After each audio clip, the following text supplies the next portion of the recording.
এক গোল ৩ অ্যাসিস্ট, মেসিতে চড়ে MLS কাপের ফাইনালে ইন্টার মায়ামি। দেখুন, প্রথম মেজর লিগ সকার কাপ জয়ের পথে বড় ধাপ ফেলল ইন্টার মায়ামি। আজ সোমবার লিওনেল মেসির মনোমুগ্ধকর পারফরমেন্সে ইস্টার্ন কনফারেন্সের সেমিফাইনালে চিনচিনাত্তিকে ৪-০ গোলে হারিয়েছে ফ্লোরিডার ক্লাবটি। সবগুলো গোলেই অবদান আর্জেন্টাইন ফরোয়ার্ডের। একটি গোল করেছেন, বানিয়ে দিয়েছেন বাকি ৩টি। পুরো ম্যাচ জুড়ে আর্জেন্টাইন ফরোয়ার্ড ছিলেন দুর্দান্ত। তিনি শট নিয়েছেন ৩টি, সফল ড্রিবল ছিল ২টি।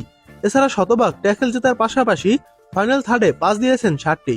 তার ক্রস এবং লং বলগুলো ছিল শতভাগ নিখুঁত। ম্যাচে সব মিলিয়ে তার নিখুঁত পাস ছিল ৪১টি। পাশাপাশি তাদেও আনন্দে জোড়া গোল করেন। তাতে কিউএল স্টেডিয়ামে ৩ বছরের জয়খরা কাটাল ইন্টার মায়ামি। প্রথম সুযোগে মায়ামি লিড নেয়। ১৯ মিনিটে মাতেও সিলভেত্তির ক্রসে মেসি জালে বল জড়ান। চিনচিনাত্তি আক্রমণে ফেরার চেষ্টা করেছিল, কিন্তু সমতায় ফেরাতে আর পারেনি। ম্যাচের দ্বিতীয়ার্ধে দাপট ছিল ইন্টার মায়ামির। ৫৭ মিনিটের পর দ্বিতীয় গোলের দেখা পায় তারা। মেসির বানিয়ে দেওয়া বলে সিলভেত্তি ব্যবধান দ্বিগুণ করেন। চোখের পলকে সিনসিনাতি তৃতীয় গোল হজম করে ৬২তম মিনিটে। মেসি এবারও রাখেন অবদান। নিজের অর্ধ থেকে বল দখলে নেন মেসি। তারপর বলে ৩বার পাস হয়ে আলেন্দের পায়ে দেন বল। ৭৫ মিনিটে আলেন্দের গোল। তাতে বড় জয় পায় ইন্টার মায়ামি। মায়ামির হয়ে ৭ প্লে অফ ম্যাচে ৭ গোল ও ৬ অ্যাসিস্ট করেছেন মেসি।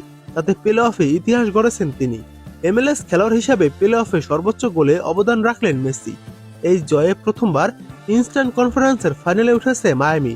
তারা মুখোমুখি হবে নিউ ইয়র্ক সিটির এফসির বিপক্ষে। বিজয়ী দল ৬ ডিসেম্বর MLS কাপের ফাইনালে উঠে যাবে।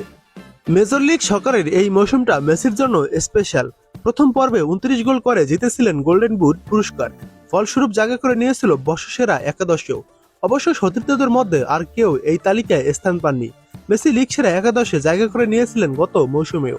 এবার প্লে অফ পর্ব মেসির অনবদ্য পারফরমেন্স, গোল অ্যাসিস্ট মিলিয়ে মৌসুম পরবর্তী খেলায় তিনি অবদান রেখেছেন ১২ গোলে।